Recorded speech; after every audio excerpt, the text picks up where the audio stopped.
ਸਨਮਾਨਯੋਗ ਗੁਰੂ ਨਿਵਾਜੀ ਸਾਧ ਸੰਗਤ ਜੀਓ, ਆਪ ਜੀ ਨੇ ਸਤਿਗੁਰੂ ਜੀ ਦੀ ਪਰਮ ਪਵਿੱਤਰ ਹਜ਼ੂਰੀ ਅੰਦਰ ਬੈਠ ਕੇ ਨਿਤਨੇਮ ਦੀ ਬਾਣੀ ਦੇ ਪਾਠ ਉਪਰੰਤ ਗੁਰੂ ਪਿਆਰਿਆਂ ਪਾਸੋਂ ਬੜੇ ਪਿਆਰ ਨਾਲ ਗੁਰਬਾਣੀ ਕੀਰਤਨ ਸਰਵਣ ਕੀਤਾ ਹੈ।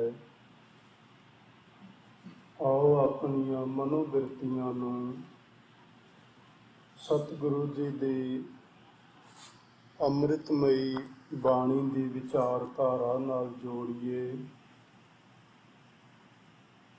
ਜਿਸ ਤਰ੍ਹਾਂ ਆਪ ਜੀ ਨੂੰ ਪਤਾ ਹੈ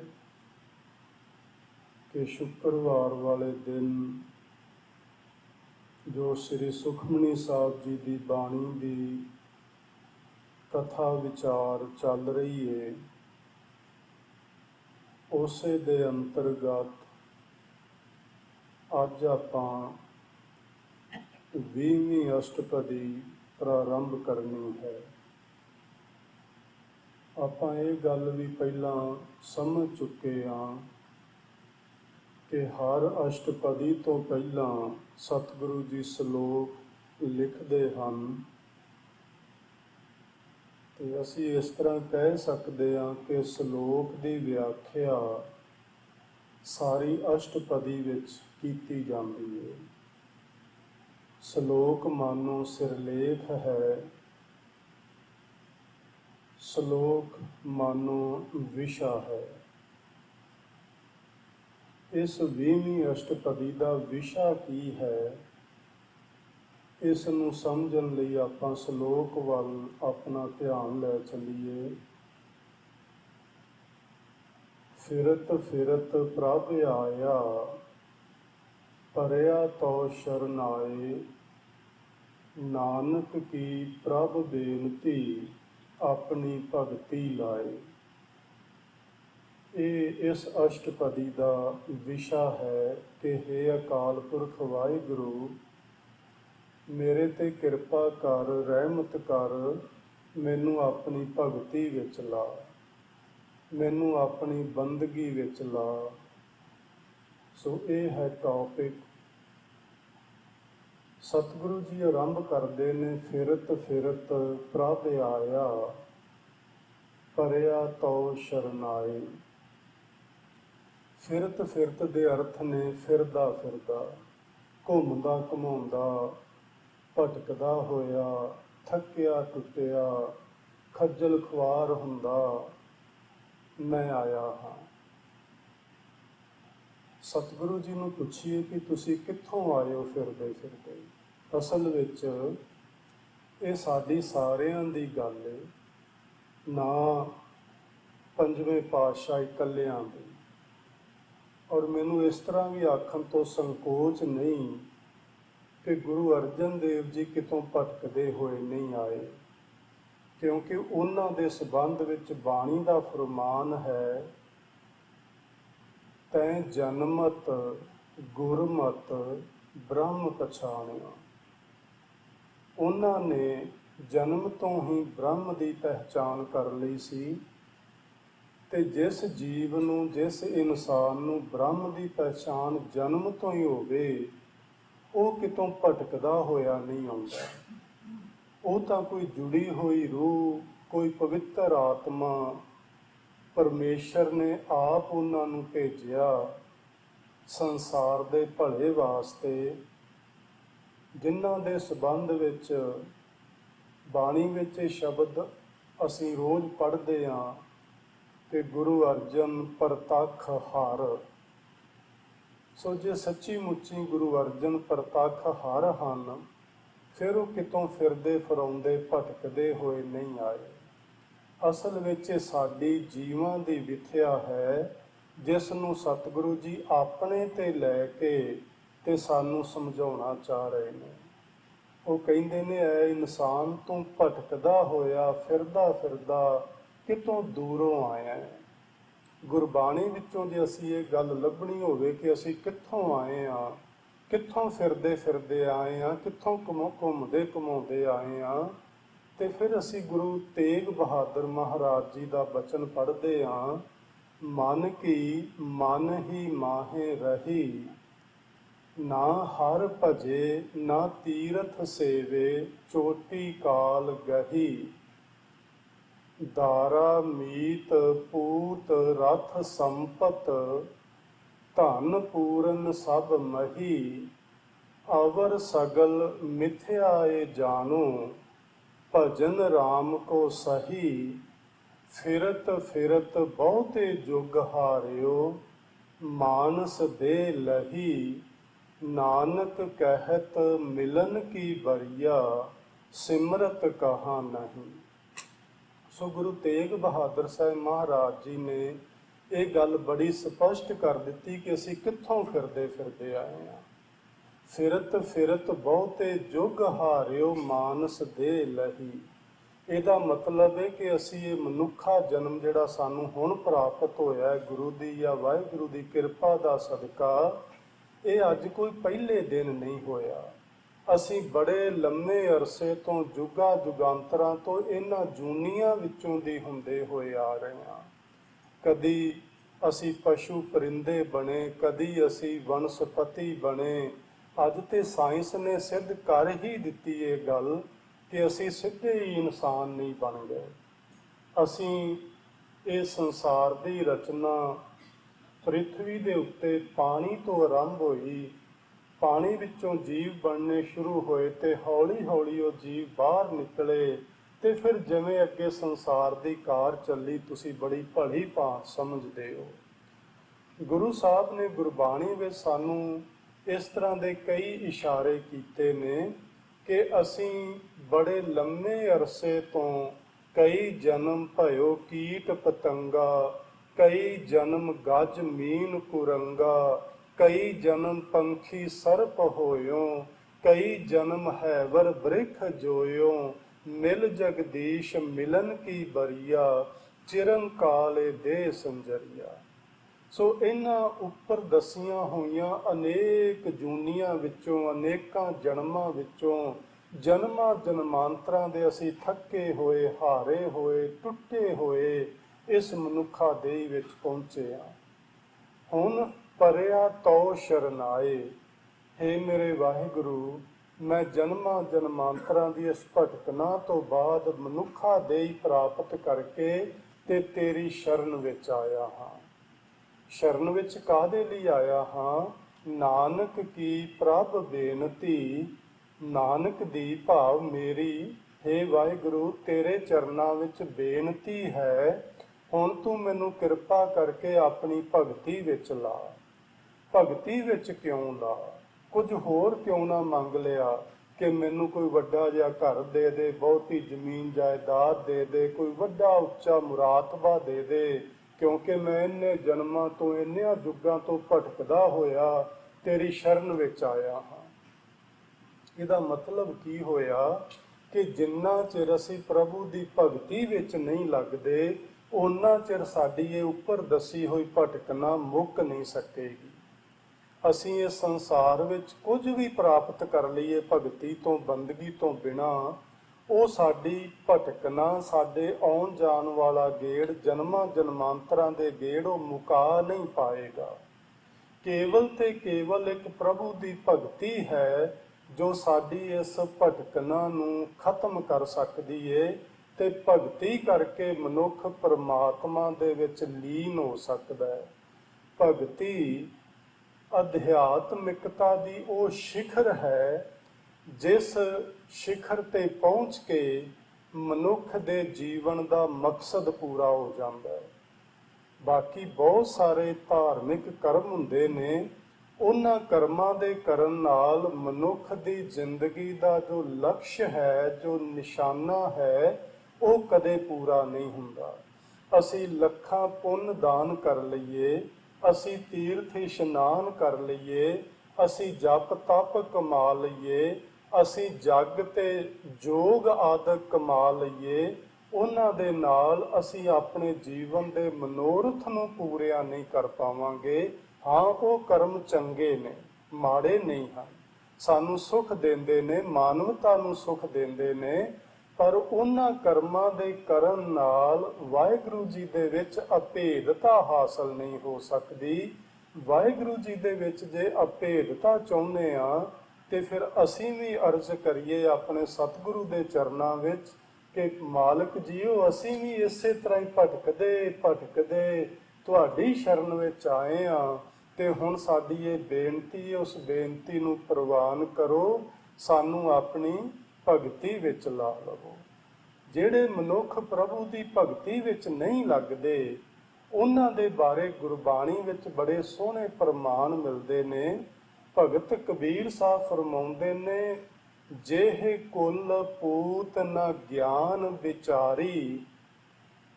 ਫਿਰ ਵੇਖੋ ਹੁਣ ਜਰਾ ਦਿਲ ਤੇ ਹੱਥ ਰੱਖ ਕੇ ਸਰਵਨ ਕਰਨਾ ਕਿ ਉਹ ਜਿਹੜੀ ਮਾਂ, ਜਿਸ ਮਾਂ ਨੇ ਪੁੱਤਰ ਨੂੰ ਜਨਮ ਦਿੱਤਾ ਤੇ ਉਹਦੇ ਪੁੱਤਰ ਨੇ ਪ੍ਰਭੂ ਦੀ ਭਗਤੀ ਨਾ ਕੀਤੀ, ਉਸ ਮਾਂ ਨੂੰ ਭਗਤ ਕਬੀਰ ਸਾਹਿਬ ਜੀ ਦੇ ਕਹਿਣ ਮੁਤਾਬਕ ਰੰਡੀ ਹੋ ਜਾਣਾ ਚਾਹੀਦਾ ਸੀ। ਉਹਨੇ ਇਹੋ ਜਿਹੇ ਪੁੱਤਰ ਨੂੰ ਜਨਮ ਕਿਉਂ ਦਿੱਤਾ ਜਿਸ ਪੁੱਤਰ ਨੇ ਰੱਬ ਦੀ ਬੰਦਗੀ ਨਹੀਂ ਕੀਤੀ। ਜਿਹੇ ਕੁਲ ਪੂਤ ਨ ਗਿਆਨ ਵਿਚਾਰੀ, ਵਿਧਵਾ ਕਸ ਨਾ ਭਈ ਮਹਤਾਰੀ। ਉਹਦੀ ਮਾਂ ਵਿਧਵਾ ਕਿਉਂ ਨਹੀਂ ਹੋ ਗਈ। ਜਿਹੇ ਨਰ ਰਾਮ ਭਗਤ ਨਹਿ ਸਾਧੀ, ਜਨਮਤ ਕਸ ਨਾ ਮੂਹ ਅਪਰਾਧੀ। ਭਗਤ ਕਬੀਰ ਸਾਹਿਬ ਜੀ ਦੇ ਗੌੜੀ ਰਾਗ ਵਿੱਚ ਇਹ ਬਚਨ ਨੇ, ਸ੍ਰੀ ਗੁਰੂ ਗ੍ਰੰਥ ਸਾਹਿਬ ਜੀ ਦੇ ਅੰਕ ਨੰਬਰ 328 ਉੱਤੇ ਦਰਜ ਨੇ। ਤੁਸੀਂ ਆਪ ਇਸ ਪੂਰੇ ਸ਼ਬਦ ਨੂੰ ਪੜ੍ਹਨਾ ਤੇ ਪੜ੍ਹਨ ਲੱਗਿਆਂ ਥੋੜਾ ਹੌਸਲਾ ਰੱਖਣਾ, ਕਿਉਂਕਿ ਕਈ ਵਾਰੀ ਸੱਚੀਆਂ ਗੱਲਾਂ, ਸੱਚੇ ਬਚਨ ਸਾਡੇ ਦਿਲ ਨੂੰ ਚੋਟ ਕਰ ਜਾਂਦੇ ਨੇ ਤੇ ਸਾਨੂੰ ਐਂ ਲੱਗਦਾ ਕਿ ਇਹ ਸਾਨੂੰ ਕੀ ਆਖਿਆ ਜਾ ਰਿਹਾ ਹੈ। ਪਰ ਸੱਚਾਈ ਏ, ਸੱਚਾਈ ਤੋਂ ਮੁੱਖ ਮੋੜਨਾ ਸਿੱਖ ਦਾ ਕਰਮ ਧਰਮ ਨਹੀਂ ਬਣਦਾ। ਸੱਚਾਈ ਸਾਨੂੰ ਕਹਿਣ ਤੋਂ ਵੀ ਗੁਰੇਜ਼ ਨਹੀਂ ਕਰਨਾ ਚਾਹੀਦਾ ਤੇ ਸੱਚਾਈ ਸੁਣਨ ਤੋਂ ਵੀ ਸਾਨੂੰ ਮੁੱਖ ਨਹੀਂ ਵੱਟਣਾ ਚਾਹੀਦਾ। ਭਗਤ ਕਬੀਰ ਸਾਹਿਬ ਨੇ ਬੜਾ ਹੀ ਸਾਫ਼ ਕਰ ਦਿੱਤਾ ਹੈ ਕਿ ਜਿਹੇ ਨਰ ਰਾਮ ਭਗਤ ਨਹਿ ਸਾਧੀ, ਜਿਸ ਇਨਸਾਨ ਨੇ ਪ੍ਰਭੂ ਦੀ ਭਗਤੀ ਦੀ ਸਾਧਨਾ ਨਹੀਂ ਕੀਤੀ, ਭਾਵ ਰੱਬ ਦੀ ਬੰਦਗੀ ਨਹੀਂ ਕੀਤੀ, ਨਾਮ ਨਹੀਂ ਜਪਿਆ, ਚੰਗੇ ਕਰਮ ਨਹੀਂ ਕਮਾਏ, ਜਨਮਤ ਕਸ ਨਾ ਮੂਹ ਅਪਰਾਧੀ। ਅਪਰਾਧੀ ਦਾ ਮਤਲਬ ਹੈ ਪਾਪੀ। ਉਹ ਪਾਪੀ ਮਨੁੱਖ ਜੰਮਦਾ ਹੀ ਕਿਉਂ ਨਹੀਂ ਮਰ ਗਿਆ। ਇਹ ਸਪਸ਼ਟ ਬਚਨ ਨੇ ਭਗਤ ਕਬੀਰ ਸਾਹਿਬ ਦੇ। ਐਵੇਂ ਨਹੀਂ ਗੁਰੂ ਸਾਹਿਬ ਬੇਨਤੀ ਪਏ ਕਰਦੇ ਰੱਬ ਅੱਗੇ, ਨਾਨਕ ਕੀ ਪ੍ਰਭ ਬੇਨਤੀ ਆਪਣੀ ਭਗਤੀ ਲਾਏ। ਹੇ ਮੇਰੇ ਵਾਹਿਗੁਰੂ ਜੀ, ਕਿਰਪਾ ਕਰ ਮੈਨੂੰ ਆਪਣੀ ਭਗਤੀ ਵਿੱਚ ਲਗਾ ਲੈ ਤਾਂ ਕਿ ਮੈਂ ਪਾਪਾਂ ਤੇ ਅਪਰਾਧਾਂ ਤੋਂ ਬਚ ਸਕਾਂ। ਜਿਸ ਲਈ ਮੇਰਾ ਇਹ ਮਨੁੱਖਾ ਜਨਮ ਹੋਇਆ ਹੈ, ਮੈਂ ਉਸ ਮਨੁੱਖਾ ਜਨਮ ਦੇ ਉਸ ਨਿਸ਼ਾਨੇ ਨੂੰ ਪੂਰਿਆਂ ਕਰ ਸਕਾਂ, ਉਸ ਮਕਸਦ ਨੂੰ ਪੂਰਿਆਂ ਕਰ ਸਕਾਂ। ਹੇ ਵਾਹਿਗੁਰੂ ਕਿਰਪਾ ਕਰ ਮੈਨੂੰ ਆਪਣੀ ਭਗਤੀ ਵਿੱਚ ਲਾ। ਆਪਾਂ ਵੀ ਅੱਜ ਇਹਦੀ ਅਰਦਾਸ ਕਰੀਏ। ਹੋ ਸਕਦਾ ਗੁਰੂ ਪਰਮੇਸ਼ਰ ਸਾਡੀ ਬੇਨਤੀ ਨੂੰ ਜ਼ਰੂਰ ਸੁਣ ਲਵੇ ਤੇ ਸੁਣ ਕੇ ਪ੍ਰਵਾਨ ਕਰ ਲਵੇ, ਸਾਨੂੰ ਆਪਣੀ ਬੰਦਗੀ ਵਿੱਚ, ਆਪਣੀ ਭਗਤੀ ਵਿੱਚ ਲਾ ਲਵੇ। ਭਗਤੀ ਦਾ ਮਤਲਬ ਕੀ ਹੁੰਦਾ ਹੈ? ਵਾਹਿਗੁਰੂ ਦਾ ਸਿਮਰਨ ਕਰਨਾ। ਤੇ ਭਗਤੀ ਦਾ ਕੇਵਲ ਇੱਕੋ ਹੀ ਅੰਗ ਨਹੀਂ ਵਾਹਿਗੁਰੂ ਦਾ ਸਿਮਰਨ, ਭਗਤੀ ਦੇ ਬਹੁਤ ਸਾਰੇ ਅੰਗ ਨੇ। ਵਿਦਵਾਨਾਂ ਨੇ ਭਗਤੀ ਦੇ 9 ਅੰਗ ਮੰਨੇ ਨੇ, ਜਿਨ੍ਹਾਂ ਵਿੱਚੋਂ ਅਸੀਂ ਇਹ ਸਭ ਕੁਝ ਕਰੀ ਜਾ ਰਹੇ ਹਾਂ। ਕੀਰਤਨ ਕਰਨਾ ਤੇ ਸੁਣਨਾ ਭਗਤੀ ਦਾ ਇੱਕ ਅੰਗ ਹੈ।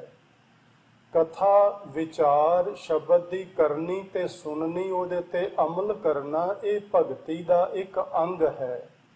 ਸੇਵਾ ਕਰਨੀ ਭਗਤੀ ਦਾ ਇੱਕ ਅੰਗ ਹੈ। ਸੋ ਇਸ ਤਰ੍ਹਾਂ ਕੁੱਲ 9 ਅੰਗ ਮਿਲਾ ਕੇ ਭਗਤੀ ਸੰਪੂਰਨ ਹੁੰਦੀ ਏ। ਜੇ ਅਸੀਂ ਸੱਚੀ ਮੁੱਚੀ ਗੁਰੂ ਦਾ ਦਰਸ਼ਨ ਕਰੀਏ, ਗੁਰੂ ਦੀ ਬਾਣੀ ਪੜ੍ਹੀਏ, ਪਿਆਰ ਨਾਲ ਪੜ੍ਹੀਏ, ਤੇ ਫਿਰ ਹੌਲੀ ਹੌਲੀ ਅਸੀਂ ਭਗਤੀ ਦੇ ਸਮੂਹ ਅੰਗਾਂ ਨੂੰ ਪੂਰਿਆਂ ਕਰ ਪਾਵਾਂਗੇ ਤੇ ਅਖੀਰ ਇਹ ਪ੍ਰਭੂ ਦੀ ਭਗਤੀ, ਸਾਨੂੰ ਪਰਮਾਤਮਾ ਦੇ ਵਿੱਚ ਮਿਲਾਉਣ ਲਈ ਸਹਾਇਕ ਹੋਵੇਗੀ ਤੇ ਸਾਡਾ ਮਨੁੱਖੀ ਜਨਮ ਜਿਹੜਾ ਉਹ ਸਫਲ ਵੀ ਹੋਏਗਾ ਤੇ ਸਾਡੇ ਇਸ ਜੀਵਨ ਦਾ ਜੋ ਲਕਸ਼ ਹੈ ਉਹ ਵੀ ਪੂਰਾ ਹੋਏਗਾ। ਆਓ ਹੁਣ ਅਸੀਂ ਪਹਿਲੇ ਬੰਦ ਨੂੰ ਸਮਝਣਾ ਹੈ ਤੇ ਪੂਰੀ ਅਸ਼ਟਪਦੀ ਨੂੰ ਸਮਝਦਿਆਂ ਇਹ ਗੱਲ ਧਿਆਨ ਵਿੱਚ ਰੱਖਣੀ ਹੈ ਕਿ ਸਤਿਗੁਰੂ ਗੁਰੂ ਅਰਜਨ ਦੇਵ ਮਹਾਰਾਜ ਸੱਚੇ ਪਾਤਸ਼ਾਹ ਨੇ ਇਸ ਅਸ਼ਟਪਦੀ ਵਿੱਚ ਪ੍ਰਭੂ ਦੀ ਭਗਤੀ ਦੀ ਮੰਗ ਕੀਤੀ ਹੋਈ ਹੈ। ਅਸੀਂ ਵੀ ਪ੍ਰਭੂ ਦੀ ਭਗਤੀ ਮੰਗਣੀ ਹੈ ਪ੍ਰਮਾਤਮਾ ਕੋਲੋਂ ਤੇ ਪੂਰੀ ਅਸ਼ਟਪਦੀ ਨੂੰ 8 ਬੰਦਾਂ ਨੂੰ ਸਮਝਦਿਆਂ ਇਹ ਗੱਲ ਧਿਆਨ ਵਿੱਚ ਰੱਖਣੀ ਹੈ ਕਿ ਹੇ ਵਾਹਿਗੁਰੂ ਕਿਰਪਾ ਕਰ ਸਾਡੇ ਤੇ ਵੀ ਰਹਿਮਤ ਕਰ, ਸਾਨੂੰ ਵੀ ਆਪਣੀ ਬੰਦਗੀ ਦੀ ਦਾਤ ਬਖਸ਼ਿਸ਼ ਕਰ। ਇਸ ਪੂਰੇ ਬੰਦ ਦੇ ਅੰਦਰ ਕਿੰਨੀਆਂ ਚੀਜ਼ਾਂ ਗੁਰੂਦੇਵ ਨੇ ਮੰਗੀਆਂ ਨੇ ਅਕਾਲ ਪੁਰਖ ਵਾਹਿਗੁਰੂ ਜੀ ਪਾਸੋਂ। ਅਸੀਂ ਉਹਨਾਂ ਸਾਰੀਆਂ ਨੂੰ ਵਾਰੀ-ਵਾਰੀ ਸਮਝਾਂਗੇ ਤਾਂ ਜੋ ਸਾਨੂੰ ਸਮਝ ਪੈ ਸਕੇ ਕਿ ਗੁਰੂ ਦੇ ਦਰ ਤੇ ਆ ਕੇ ਮੰਗਣਾ ਸਾਨੂੰ ਕੀ ਚਾਹੀਦਾ ਹੈ। ਵੈਸੇ ਅਸੀਂ ਬਹੁਤ ਵਾਰੀ ਜਦੋਂ ਮੰਗਾਂ ਦੀ ਗੱਲ ਕਰਦੇ ਹਾਂ ਤੇ ਸਾਡੇ ਸਾਹਮਣੇ ਭਗਤ ਧੰਨਾ ਜੀ ਦਾ ਸ਼ਬਦ ਆਣ ਖਲੋਂਦਾ ਹੈ ਤੇ ਉਹ ਸਾਨੂੰ ਪਸੰਦ ਵੀ ਬਹੁਤ ਆਉਂਦਾ ਹੈ, ਕਿਉਂਕਿ ਉਹਦੇ 'ਚ ਉਹ ਕੁਝ ਮੰਗਿਆ ਜੋ ਸਾਡੀਆਂ ਮੰਗਾਂ ਨੇ। ਪਰ ਜਿਹੜੀ ਉਹਦੇ ਤੱਤ ਦੀ ਗੱਲ ਮੰਗੀ ਉਹਦੇ ਵੱਲ ਸਾਡਾ ਧਿਆਨ ਨਹੀਂ ਜਾਂਦਾ। ਤੱਤ ਦੀ ਗੱਲ ਸਾਰੀ ਗੁਰਬਾਣੀ ਵਿੱਚ ਕੀਤੀ ਗਈ ਹੈ। ਭਗਤ ਧੰਨਾ ਜੀ ਕੀ ਆਖਦੇ ਨੇ, ਗੋਪਾਲ ਤੇਰਾ ਆਰਤਾ ਜੋ ਜਨ ਤੁਮਰੀ ਭਗਤ ਕਰੰਤੇ ਤਿਨ ਕੇ ਕਾਜ ਸਵਾਰਤਾ। ਉਹ ਕਿੰਨਾਂ ਦੇ ਕਾਜ ਸਵਾਰਦਾ ਹੈ? ਜਿਹੜੇ ਉਸ ਵਾਹਿਗੁਰੂ ਦੀ ਭਗਤੀ ਕਰਦੇ ਨੇ। ਉਹ ਗੱਲ ਸਾਡੇ ਧਿਆਨ ਵਿੱਚ ਨਹੀਂ ਆਉਂਦੀ। ਬਾਕੀ ਚੀਜ਼ਾਂ ਦਾਲ ਸੀਧਾ ਮੰਗੋ ਘੀਓ ਹਮਰਾ ਖੁਸ਼ੀ ਕਰੇ ਨਿਤ ਜੀਓ, ਉਹ ਚੀਜ਼ਾਂ ਜਿੰਨੀਆਂ ਵੀ ਮੰਗੀਆਂ ਗਈਆਂ ਸ਼ਬਦ ਵਿੱਚ ਅਸੀਂ ਉਹਨਾਂ ਨੂੰ ਸੁਣ ਕੇ ਬੜੇ ਰਾਜ਼ੀ ਹੁੰਨੇ ਆ, ਬੜੇ ਖੁਸ਼ ਹੁੰਨੇ ਆ ਕਿ ਵੇਖੋ ਭਗਤ ਜੀ ਨੇ ਦਾਲ ਮੰਗੀ, ਸੀਧਾ ਮੰਗਿਆ, ਮੰਜੀ ਬਿਸਤਰਾ ਮੰਗਿਆ, ਜੁੱਤੀ ਲੀੜੇ ਮੰਗੇ, ਘਰ ਕੀ ਗੀਹਨ ਮੰਗੀ, ਘੋੜੀ ਮੰਗੀ। ਇਹ ਤੇ ਬੜੀਆਂ ਚੰਗੀਆਂ ਚੀਜ਼ਾਂ ਮੰਗੀਆਂ, ਸਾਨੂੰ ਮੰਗਣੀਆਂ ਚਾਹੀਦੀਆਂ ਨੇ। ਪਰ ਉਹ ਗੱਲ ਸਾਨੂੰ ਵਿਸਰ ਗਈ, ਜੋ ਜਨ ਤੁਮਰੀ ਭਗਤ ਕਰੰਤੇ ਤਿਨ ਕੇ ਕਾਜ ਸਵਾਰਤਾ। ਭਗਤ ਜੀ ਕਹਿੰਦੇ ਨੇ ਮੈਂ ਇਹ ਗੱਲ ਸੁਣੀ ਹੈ ਮੇਰੇ ਵਾਹਿਗੁਰੂ, ਜਿਹੜੇ ਤੇਰੀ ਭਗਤੀ ਕਰਦੇ ਨੇ ਤੂੰ ਉਹਨਾਂ ਦੇ ਕੰਮ ਜ਼ਰੂਰ ਸਵਾਰਦਾ ਹੈ। ਸੱਚੀ ਮੁੱਚੀ ਦੇ ਆਪਣੇ ਅਸੀਂ ਕਾਰਜ ਸਵਾਰਨੇ ਚਾਹੁੰਦੇ ਹਾਂ, ਦੁਨਿਆਵੀ ਅਤੇ ਮਾਨਸਿਕ ਤੇ ਅਧਿਆਤਮਿਕ। ਫਿਰ ਸਾਨੂੰ ਰੱਬ ਦੀ ਭਗਤੀ ਕਰਨੀ ਚਾਹੀਦੀ। ਸੋ ਆਓ ਅਸੀਂ ਸਮਝਦੇ ਹਾਂ ਇਸ ਬੰਦ ਵਿੱਚ ਸਤਿਗੁਰੂ ਜੀ ਨੇ ਕੀ ਕੀ ਮੰਗਿਆ। ਜਾਚਕ ਜਨ ਜਾਚੈ ਪ੍ਰਭ ਦਾਨ। ਜਾਚਕ ਜਨ ਦਾ ਮਤਲਬ ਕੀ ਹੈ? ਜਨ ਦਾ ਮਤਲਬ ਸੇਵਕ, ਜਾਚਕ ਮੈਨੇ ਮੰਗਣ ਵਾਲਾ, ਯਾਚਨਾ ਕਰਨ ਵਾਲਾ। ਜਾਚਕ ਜਨ ਮੰਗਣ ਵਾਲਾ ਸੇਵਕ। ਜਾਚੈ ਪ੍ਰਭ ਦਾਨ, ਹੈ ਪ੍ਰਭੂ ਤੇਰੇ ਦਰ ਤੋਂ ਇੱਕ ਦਾਨ ਚਾਹੁੰਦਾ ਹੈ, ਤੇਰੇ ਦਰ ਤੋਂ ਇੱਕ ਦਾਨ ਮੰਗਦਾ ਹੈ। ਉਹ ਦਾਨ ਕੀ ਹੈ? ਕਰ ਕਿਰਪਾ ਦੇਵੋ ਹਰ ਨਾਮ। ਹੇ ਮੇਰੇ ਵਾਹਿਗੁਰੂ ਮੇਰੇ ਤੇ ਰਹਿਮਤ ਕਰ, ਮੈਂ ਤੇਰੇ ਦਰ ਦਾ ਮੰਗਤਾ ਹਾਂ, ਮੈਂ ਤੇਰੇ ਦਰ ਦਾ ਭਿਖਾਰੀ ਹਾਂ। ਹਮ ਭੀਖਕ ਭਿਖਾਰੀ ਤੇਰੇ, ਤੂੰ ਨਿਜ ਪਤ ਹੈ ਦਾਤਾ। ਐ ਮੇਰੇ ਮਾਲਕ ਜੀਓ ਤੁਸੀਂ ਦਾਤਾਂ ਦੇਣ ਵਾਲੇ ਦਾਤੇ ਹੋ, ਅਸੀਂ ਤੁਹਾਡੇ ਦਰ ਦੇ ਭਿਖਾਰੀ ਹਾਂ। ਜਾਚਕ ਜਨ ਤੇਰੇ ਦਰ ਦੇ ਮੰਗਤੇ ਤੇਰੇ ਸੇਵਕ ਹਾਂ ਤੇ ਤੇਰੇ ਦਰ ਤੋਂ ਇੱਕ ਦਾਨ ਮੰਗਦੇ ਹਾਂ। ਕਰ ਕਿਰਪਾ ਦੇਵੋ ਹਰ ਨਾਮ। हे ਵਾਹਿਗੁਰੂ ਕਿਰਪਾ ਕਰੋ, ਮੈਨੂੰ ਆਪਣਾ ਨਾਮ ਦਾਨ ਵਜੋਂ ਦਿਓ। ਗੱਲ ਇੱਥੇ ਆ ਕੇ ਨਿਬੜੇਗੀ। ਜਿੱਦਣ ਅਸੀਂ ਆਹ ਚੀਜ਼ ਮੰਗੀ ਨਾ ਮੇਰੇ ਵਾਹਿਗੁਰੂ ਜੀ, ਸਾਨੂੰ ਕੁਝ ਚਾਹੀਦਾ ਹੈ ਤੇ ਚਾਹੀਦਾ ਹੈ ਤੇਰਾ ਨਾਮ। ਜਿੱਦਣ ਅਸੀਂ ਨਾਮ ਦੀ ਮੰਗ ਸ਼ੁਰੂ ਕਰਾਂਗੇ, ਆਹ ਦੁਨਿਆਵੀ ਸਭ ਪਦਾਰਥ ਉਸ ਮੰਗ ਦੇ ਵਿੱਚ ਹੀ ਆ ਜਾਣਗੇ। ਕੋਈ ਵੀ ਚੀਜ਼ ਦੁਨਿਆਵੀ ਬਾਹਰ ਨਾ ਰਹੇਗੀ। ਸਿਆਣੇ ਪਤਾ ਕੀ ਕਹਿੰਦੇ ਨੇ? ਕਹਿੰਦੇ ਨੇ ਜਿਸ ਮਨੁੱਖ ਨੇ ਪ੍ਰਭੂ ਦੀ ਭਗਤੀ ਕਰ ਲਈ ਉਹਨੇ ਦੁਨੀਆ ਦਾ ਹਰ ਕਾਰਜ ਪੂਰਾ ਕਰ ਲਿਆ। ਜਿਸ ਮਨੁੱਖ ਨੇ ਰੱਬ ਦੀ ਬੰਦਗੀ ਨਾ ਕੀਤੀ ਉਹਨੇ ਸਾਰੇ ਕਾਰਜ ਕਰਕੇ ਵੀ ਆਪਣੇ ਜੀਵਨ ਦੀ ਬਾਜੀ ਹਾਰ ਕੇ ਚਲਾ ਗਿਆ। ਭਾਵ ਉਸਨੇ ਕੁਝ ਵੀ ਜ਼ਿੰਦਗੀ ਵਿੱਚ ਨਾ ਕੀਤਾ। ਕਰ ਕਿਰਪਾ ਦੇਵੋ ਹਰ ਨਾਮ। ਹੈ ਮੇਰੇ ਮਾਲਕ ਜੀਓ ਕਿਰਪਾ ਕਰੋ, ਮੈਨੂੰ ਆਪਣਾ ਨਾਮ ਬਖਸ਼ਿਸ਼ ਕਰੋ। ਅੱਗੇ ਫਿਰ ਹੋਰ ਕੀ ਮੰਗਦੇ ਨੇ? ਸਾਧ ਜਨਾ ਕੀ ਮੰਗੋ ਧੂਰ, ਪਾਰ ਬ੍ਰਹਮ ਮੇਰੀ ਸ਼ਰਧਾ ਪੂਰ। ਹੇ ਮੇਰੇ ਵਾਹਿਗੁਰੂ, ਮੇਰੀ ਇੱਕ ਹੋਰ ਸ਼ਰਧਾ ਏ, ਮੇਰੀ ਇੱਕ ਹੋਰ ਭਾਵਨਾ ਏ, ਉਸ ਨੂੰ ਵੀ ਤੁਸੀਂ ਪੂਰਿਆ ਕਰੋ। ਭਾਈ ਉਹ ਤੇਰੀ ਸ਼ਰਧਾ ਕੀ ਏ? ਸਾਧ ਜਨਾ ਕੀ ਮੰਗੋ ਧੂਰ, ਮੈਂ ਤੇਰਿਆਂ ਭਗਤਾਂ ਦੀ ਚਰਨ ਧੂੜੀ ਲੋਚਦਾ ਹਾਂ। ਗੁਰਸਿੱਖਾਂ ਕੀ ਹਰ ਧੂੜ ਦੇ, ਕਾਹਦੇ ਲਈ? ਹਮ ਪਾਪੀ ਭੀ ਗਤ ਪਾਹੇ। ਤੇ ਧੂੜੀ ਦਾ ਮਤਲਬ ਕੀ ਹੁੰਦਾ? ਸਾਧ ਕੀ ਧੂੜ ਕਰੋ ਇਸ਼ਨਾਨ, ਸਾਧ ਉੱਪਰ ਜਾਈਏ ਕੁਰਬਾਨ। ਇਹਦਾ ਮਤਲਬ ਕੀ ਹੈ? ਧੂੜੀ ਵਿੱਚ ਇਸ਼ਨਾਨ ਕਰ ਸਕਦਾ ਹੈ ਕੋਈ ਇਨਸਾਨ? ਧੂੜੀ ਪਾਇਆ ਤੇ ਹੋਰ ਅਸੀਂ ਮੈਲੇ ਹੋ ਜਾਵਾਂਗੇ। ਇਸ਼ਨਾਨ ਹਮੇਸ਼ਾ ਪਾਣੀ ਵਿੱਚ ਹੀ ਹੁੰਦਾ ਹੈ। ਪਰ ਇਹਦਾ ਮਤਲਬ ਕੀ ਹੈ? ਸਾਧ ਕੀ ਧੂੜ ਕਰੋ ਇਸ਼ਨਾਨ, ਮਤਲਬ ਹੈ ਤੂੰ ਇੰਨੀ ਨਿਮਰਤਾ ਵਿੱਚ ਆ ਜਾ, ਤੂੰ ਮਹਾਂਪੁਰਸ਼ਾਂ ਦੇ ਚਰਨਾਂ ਦੀ ਧੂੜ ਬਣ ਜਾ, ਉਹਨਾਂ ਦੇ ਚਰਨਾਂ ਦੀ ਖਾਕ ਬਣ ਜਾ। ਤੇਰੇ ਵਿੱਚੋਂ ਅਪਨੱਤ ਮੁੱਕ ਜਾਏ, ਤੇਰੇ ਵਿੱਚੋਂ ਅਹਮ ਭਾਵ ਖਤਮ ਹੋ ਜਾਏ, ਤੇਰੇ ਵਿੱਚ ਇੰਨੀ ਨਿਮਰਤਾ ਆ ਜਾਏ। ਇਸ ਨੂੰ ਆਖਦੇ ਨੇ ਚਰਨ ਧੂੜੀ ਦੀ ਮੰਗ। ਸਾਧ ਜਨਾਂ ਕੀ ਮੰਗੋ ਧੂਰ, ਮੈਂ ਸਾਧੂ ਜਨਾਂ ਦੇ ਚਰਨਾਂ ਦੀ ਧੂੜੀ ਮੰਗਦਾ ਹਾਂ। ਭਾਵ ਮੈਂ ਤੇਰੇ ਦਰ ਤੋਂ ਗਰੀਬੀ ਮੰਗਦਾ ਹਾਂ, ਤੇਰੇ ਦਰ ਤੋਂ ਨਿਮਰਤਾ ਮੰਗਦਾ ਹਾਂ। ਰਹਿਮਤ ਕਰ, ਇਹ ਮੇਰੀ ਭਾਵਨਾ ਵੀ ਤੂੰ ਪੂਰੀ ਕਰ। ਫਿਰ ਅੱਗੇ ਆਖਦੇ ਨੇ, ਸਦਾ ਸਦਾ ਪ੍ਰਭ ਕੇ ਗੁਣ ਗਾਵੋ, ਸਾਸ ਸਾਸ ਪ੍ਰਭ ਤੁਮੈ ਧਿਆਵੋ।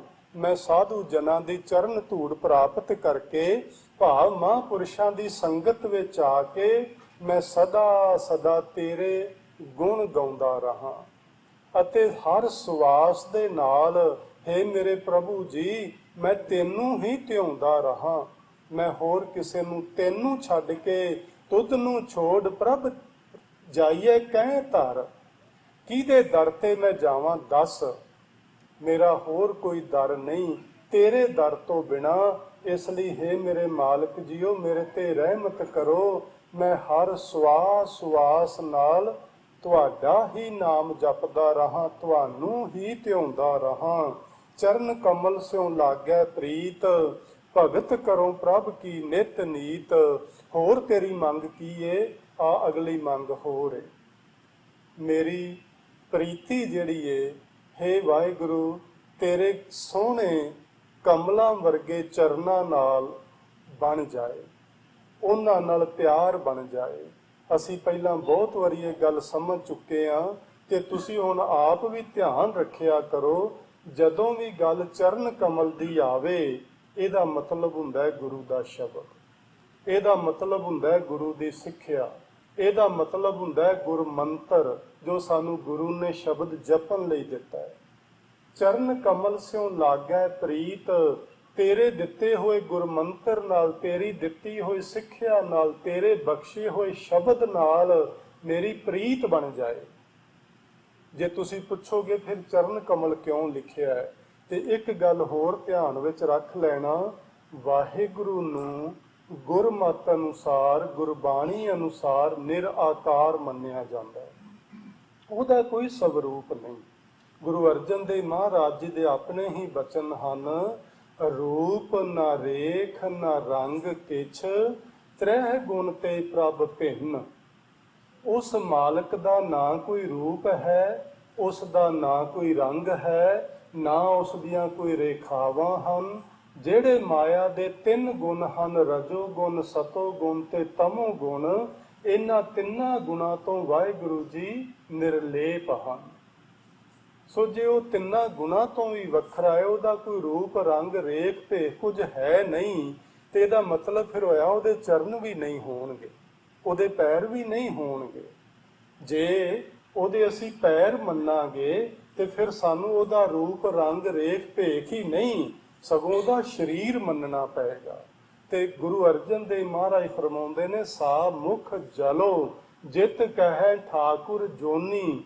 ਉਹ ਤੇ ਜੀਭ ਹੀ ਸੜ ਜਾਏ ਜਿਹੜੀ ਜੀਭ ਇਹ ਗੱਲ ਆਖੇ ਕਿ ਰੱਬ ਜੀ ਜੂਨਾਂ ਵਿੱਚ ਆਉਂਦੇ ਨੇ, ਰੱਬ ਜੀ ਦਾ ਜਨਮ ਹੋਇਆ, ਹਾਂ, ਇੱਕ ਵੱਖਰੀ ਗੱਲ ਜਿਹੜੀ ਗੁਰਮਤਿ ਨੇ ਮੰਨੀ ਹੈ ਕਿ ਸਾਰਿਆਂ ਜੀਵਾਂ ਵਿੱਚ ਰੱਬ ਜੀ ਦੀ ਆਪਣੀ ਸੱਤਾ ਕੰਮ ਕਰਦੀ ਏ, ਉਹਦੀ ਆਪਣੀ ਜੋਤ ਕੰਮ ਕਰਦੀ ਏ, ਪਰ ਕਿਸੇ ਉਚੇਚੇ ਰੂਪ ਵਿੱਚ, ਕਿਸੇ ਉਚੇਚੇ ਸਰੀਰ ਵਿੱਚ ਰੱਬ ਜੀ ਕਦੇ ਜਨਮ ਨਹੀਂ ਲੈਂਦੇ। ਉਂਝ ਰੱਬ ਜੀ ਸਾਰੀਆਂ ਥਾਵਾਂ ਵਿੱਚ ਮੌਜੂਦ ਨੇ, ਸਭਨਾਂ ਵਿੱਚ ਉਹਦਾ ਆਪਣਾ ਪ੍ਰਕਾਸ਼ ਹੈ। ਸੋ ਇਸ ਲਈ ਚਰਨ ਕਮਲ ਦਾ ਮਤਲਬ ਹੈ ਵਾਹਿਗੁਰੂ ਜੀ ਦਾ ਸ਼ਬਦ। ਤੇ ਸ਼ਬਦ ਅੱਜ ਤੋਂ ਨਹੀਂ, ਜਦੋਂ ਤੋਂ ਇਹ ਬ੍ਰਹਿਮੰਡੀ ਰਚਨਾ ਹੋਈ ਏ, ਸ਼ਬਦ ਉਦੋਂ ਤੋਂ ਹੈ। ਸਗੋਂ ਇਸ ਤਰ੍ਹਾਂ ਆਖੀਏ, ਸ਼ਬਦ ਉਸ ਤੋਂ ਵੀ ਪਹਿਲਾਂ ਤੋਂ ਹੈ। ਸ਼ਬਦ ਦਾ ਆਦ ਤੇ ਅੰਤ ਦੱਸਿਆ ਨਹੀਂ ਜਾ ਸਕਦਾ, ਸ਼ਬਦ ਕਦੋਂ ਤੋਂ ਹੈ। ਸੋ ਉਸ ਸ਼ਬਦ ਦੇ ਨਾਲ, ਜਿਹਨੂੰ ਗੁਰਬਾਣੀ ਵਿੱਚ ਅਨਹਦ ਸ਼ਬਦ ਵੀ ਆਖਦੇ ਨੇ, ਜਿਹਨੂੰ ਗੁਰਬਾਣੀ ਦੇ ਵਿੱਚ ਕਈ ਨਾਵਾਂ ਦੇ ਨਾਲ ਪੁਕਾਰਿਆ ਗਿਆ ਹੈ, ਉਸ ਸ਼ਬਦ ਦੇ ਨਾਲ ਮੇਰੀ ਪ੍ਰੀਤ ਲੱਗ ਜਾਏ। ਹੇ ਵਾਹਿਗੁਰੂ, ਮੇਰੇ ਤੇ ਰਹਿਮਤ ਕਰ, ਮੈਂ ਨਿਤਾ ਪ੍ਰਤੀ ਤੇਰੀ ਭਗਤੀ ਕਰਾਂ। ਭਗਤ ਕਰੋ ਪ੍ਰਭ ਕੀ ਨਿਤ ਨੀਤ, ਨਿਤਾ ਪ੍ਰਤੀ ਹਰ ਰੋਜ਼, ਹਰ ਵੇਲੇ, ਹਰ ਸਮੇਂ ਮੈਂ ਤੇਰੀ ਪ੍ਰੇਮਾ ਭਗਤੀ ਵਿੱਚ ਜੁੜਿਆ ਰਹਾ। ਪ੍ਰੇਮਾ ਭਗਤੀ ਵਿੱਚ ਜੁੜਨ ਤੋਂ ਬਿਨਾਂ ਸ਼ਾਇਦ ਸਾਡੀ ਬੰਦ ਖਲਾਸੀ ਨਹੀਂ ਹੋਣੀ। ਸੋ ਇਸ ਲਈ ਇਸ ਪੂਰੀ ਅਸ਼ਟਪਦੀ ਦੇ ਅੰਦਰ ਸਾਨੂੰ ਪ੍ਰਮਾਤਮਾ ਦੀ ਭਗਤੀ ਕਰਨ ਵੱਲੇ ਪ੍ਰੇਰਨਾ ਦਿੱਤੀ ਗਈ ਏ। ਸੋ ਅਸੀਂ ਇਹਨੂੰ ਬੜੇ ਠਰਮੇ ਨਾਲ, ਬੜੇ ਪਿਆਰ ਨਾਲ ਸਮਝਣ ਦੀ ਕੋਸ਼ਿਸ਼ ਕਰੀਏ, ਤਾਂ ਜੋ ਅਸੀਂ ਇਸ ਬਾਣੀ ਨੂੰ ਸਮਝ ਕੇ ਆਪਣੇ ਹਿਰਦੇ ਵਿੱਚ ਵਸਾ ਕੇ, ਇਸ ਨੂੰ ਅਮਲ ਵਿੱਚ ਲਿਆ ਕੇ ਭਗਤੀ ਵਾਲੇ ਪਾਸੇ ਲੱਗੀਏ, ਸਿਮਰਨ ਵਾਲੇ ਪਾਸੇ ਲੱਗੀਏ। ਅਖੀਰ ਵਿੱਚ ਸਾਹਿਬ ਜੀ ਕੀ ਫਰਮਾ ਰਹੇ ਨੇ, ਏਕ ਓਟ ਏਕੋ ਆਧਾਰ। ਹੇ ਮੇਰੇ ਵਾਹਿਗੁਰੂ, ਮੈਨੂੰ ਕੇਵਲ ਤੇ ਕੇਵਲ ਤੇਰੀ ਓਟ ਹੈ, ਤੇ ਇੱਕੋ ਇੱਕ ਓਟ ਹੈ, ਜ਼ਿਆਦੀਆਂ ਨਹੀਂ ਹਨ। ਅਸੀਂ ਵੈਸੇ ਜਿਹੜੇ ਅੱਜ ਕੱਲ ਮਨੁੱਖ ਸੱਚੇ ਗੁਰੂ ਨਾਲੋਂ, ਸੱਚੇ ਵਾਹਿਗੁਰੂ ਨਾਲੋਂ ਟੁੱਟੇ ਹੋਏ ਲੋਕ ਆ, ਅਸੀਂ ਬਹੁਤ ਸਾਰੀਆਂ ਓਟਾਂ ਤੇ ਬਹੁਤ ਸਾਰੇ ਆਸਰੇ ਆਪਣੇ ਜੀਵਨ ਵਿੱਚ ਬਣਾਏ ਹੋਏ ਨੇ। ਸਾਨੂੰ ਸੰਤ ਬਾਬਿਆਂ ਦੇ ਵੀ ਆਸਰੇ ਨੇ, ਸਾਨੂੰ ਉਹਨਾਂ ਲੋਕਾਂ ਦੇ ਜਿਹੜੇ ਮੁੱਲਾ ਮੁਲਾਣੇ ਨਹੀਂ ਐਡ ਦਿੰਦੇ ਪੰਜਾਬੀ ਅਖਬਾਰਾਂ ਵਿੱਚ, ਉਹਨਾਂ ਦੇ ਵੀ ਆਸਰੇ ਨੇ।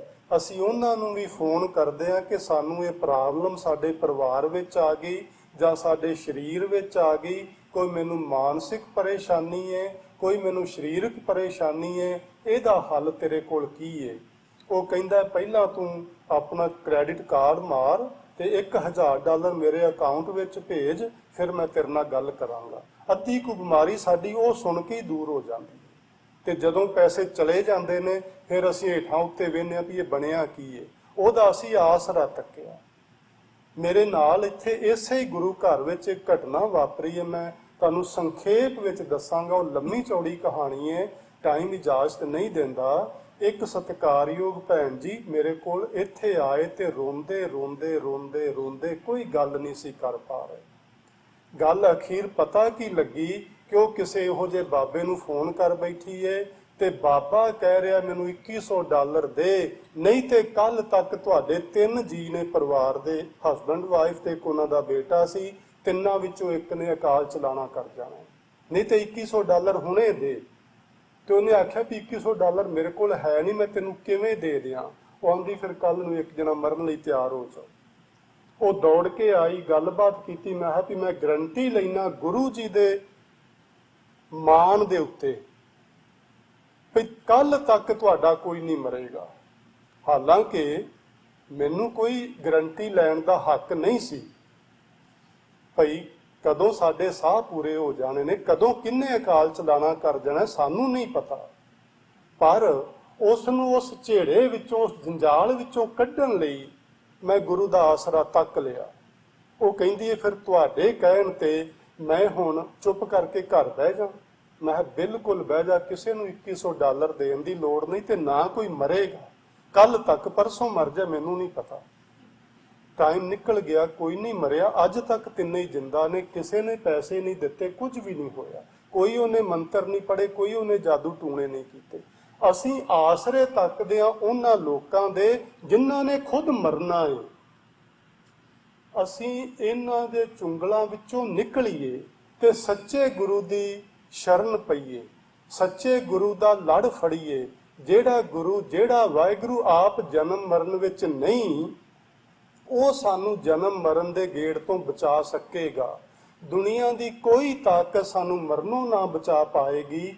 ਇਸ ਲਈ ਸਾਨੂੰ ਚਾਹੀਦਾ ਕੀ ਏ, ਅਸੀਂ ਸੱਚੇ ਗੁਰੂ ਦੇ ਲੜ ਲੱਗ ਕੇ ਏਕ ਓਟ ਏਕੋ ਆਧਾਰ, ਉਸ ਮਾਲਕ ਦਾ ਆਸਰਾ ਤੱਕੀਏ, ਉਹਦੀ ਇੱਕ ਓਟ ਤੱਕੀਏ।